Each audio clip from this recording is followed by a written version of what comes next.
Hey guys, thanks for clicking on the video. Today I'm going to be showing you guys how to set up your Acrospheres. I just call them Spaceballs because I don't know how to say it. Yeah, so the first thing, I'm guessing you guys have already figured out how to get Arcspheres, but I'm going to show you how to get these wonderful Spaceballs. So what you want to do is you're going to want to go to a asteroid field, which good chance if you're at this point you've already gotten some of the first deep space sciences. And you're going to want to set up a satellite probe rocket silo. Actually, no, that's not true. Yes. And you need these Arcsphere collectors. They're kind of like little satellites.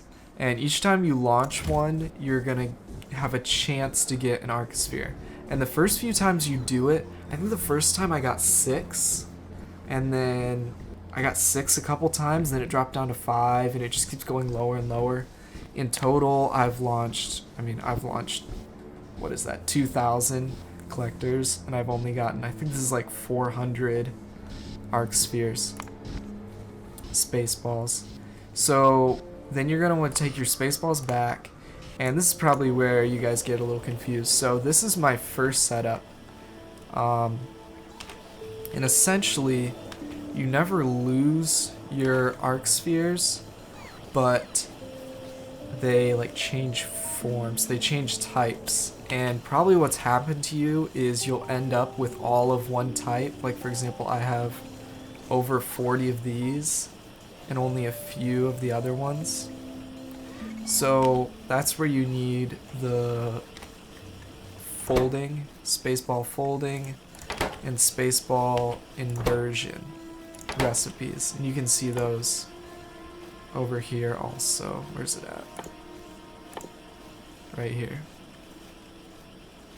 And this got kind of confusing because you can't just turn it on and then have all of these running at the same time. Like if you notice, one of these will run, a few of these will run for a little bit, and then they'll stop. But if they all run at the same time, you don't really gain anything, and a lot of times it'll just kind of jam up. So I've got a blueprint here that's worked pretty good for me. So we'll pull that out. Actually, I'm going to go into my creative world. Okay, so I'll kind of show you the individual parts. So I'm going to post this blueprint book, and what it contains is you have the full blueprint, which is this right here. And I've had it running for about 2-3 hours, and it hasn't jammed up. As you can see here, we got some of each of these. Actually, I don't know if it's even been running for that long. But you get everything you need, and I'll just kind of walk you guys through it. So the first thing you're going to do is you get your Spaceballs, and then you're going to want to put them through Polarization. So that's what this is. And essentially what it does is it takes 4 Spaceballs and it turns them into 4 of these different types. And the thing that's tricky about these is the recipe will switch every once in a while. So it'll give you a variety. Which in the long run doesn't make a big difference, but if you only have a few Spaceballs, that's going to get really frustrating. So the second thing, if we look at the blueprint, the second thing you're going to want to build is, well actually you should build a chest, so I should have these switched. And essentially what these chests do, I have a green wire running through all of them so it can add all the inputs, and then I just have it filtered for each different type, because there's 8 different types of Spaceballs. And then you're going to want to send them through the Spaceball folding. So this is where things get really complicated, and if you don't understand, if you're not good at wiring, it can be even more daunting. So there's 8 different types of recipes.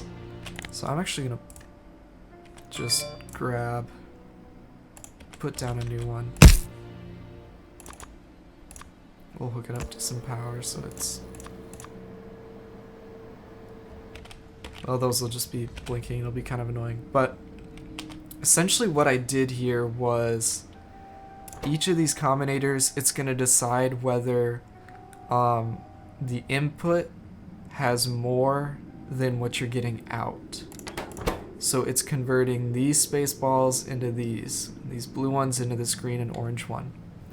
So if there's more of these at the top, then it will output the ones on the bottom.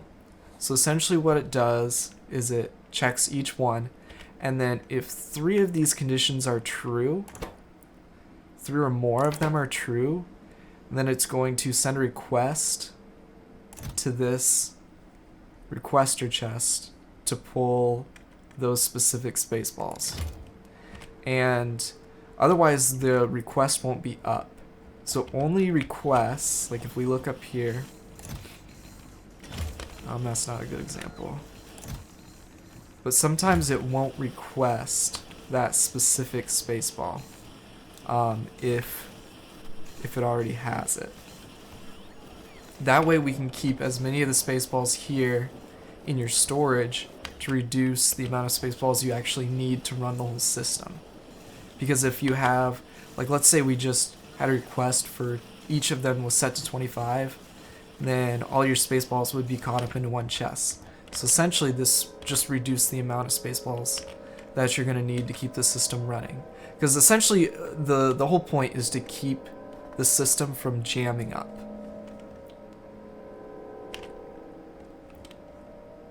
So that's how that part works. And then let's look at the blueprint. The next part is, okay, Spaceball inversion. So this one, usually what I've found is usually this one on the right is running for the most part. But this one I set up a little differently in that it adds up all 4 of the Spaceballs that are going to be converted. It adds them up on both sides and then it compares them. Because you're turning these Spaceballs into these or the other way around. These 4 into these. So if there's more of these, we want it to convert these into these, if that makes sense. And then if that's true, then it will put a request in and it will invert them. And then I have a condition set here that the left side is negative. I have it making it negative. Where's that? Right here. It multiplies it by -1. So it'll subtract this amount from this amount. So if it's positive, that means there's more of these. So this one needs to be inverted. And if it's negative, that means there's more of these. So this side needs to be inverted. But it's by a factor of 10. So if you try this blueprint and you start having issues with it jamming up, you could try lowering both of these values. I have them set at 10, but if you have less Spaceballs, then you might actually need to lower it to like 5 or even 3. But generally you want this running the least amount of time as possible. But generally you just want one side running. If both sides are running, then you need to lower the value. If neither sides are running, then you need to raise the value, if that makes sense.